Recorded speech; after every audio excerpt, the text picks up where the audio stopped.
Dante's vaccination. Dante's vaccination. Dante's vaccination. Dante's vaccination. Dante's vaccination.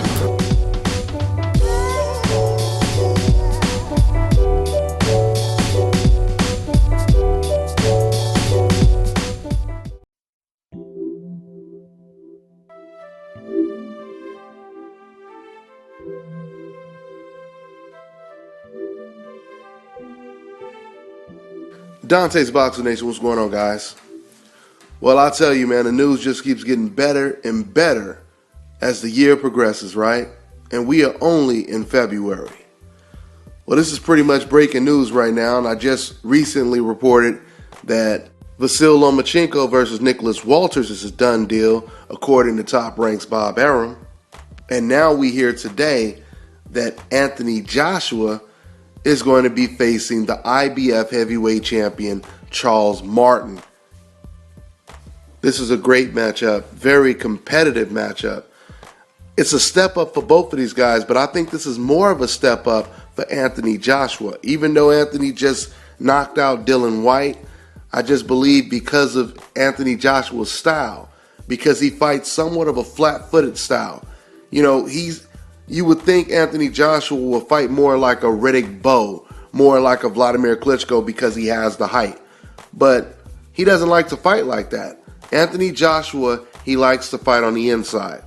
And that gives Charles Martin his best chance to pull off this upset and win this fight. And I say pull off this upset because I'm assuming Charles Martin is going to be the underdog in this fight. This is the best heavyweight fight right now that could be made in the heavyweight division. Fights like this remind me of when the heavyweight division was really cracking back in the day. Like when Ike Ibeabuchi was fighting David Tua. Riddick Bowe was facing Holyfield. Holyfield was facing Michael Moore. I mean, the heavyweight division is in good hands right now. Real good hands. These two guys in particular, Charles Martin and Anthony Joshua, I have been talking about these guys for a long time.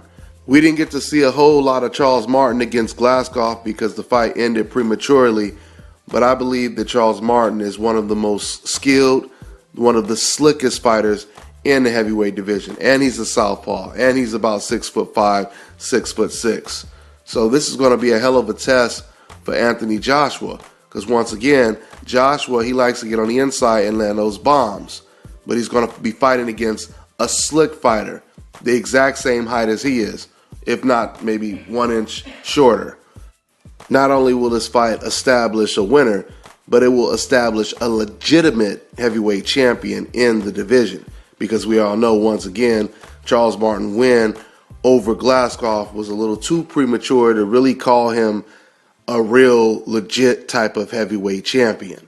And it's almost starting to look like we have somewhat of a Super 6 type tournament going on right now in the heavyweight division, with fighters like Deontay Wilder, Tyson Fury, Vladimir Klitschko, Joseph Parker, Charles Martin, and Anthony Joshua. And this is just to name a few. Heavyweight division is looking good. Hasn't looked this good in a long time.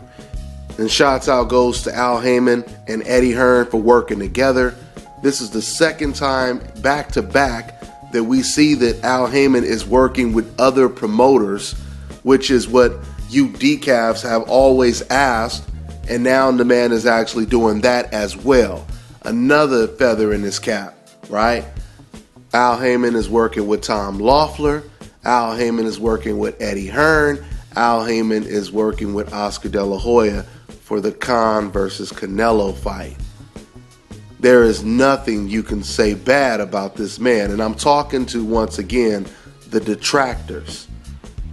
The guys that act like they're boxing fans. Now all of a sudden they want to act like they're businessmen, right?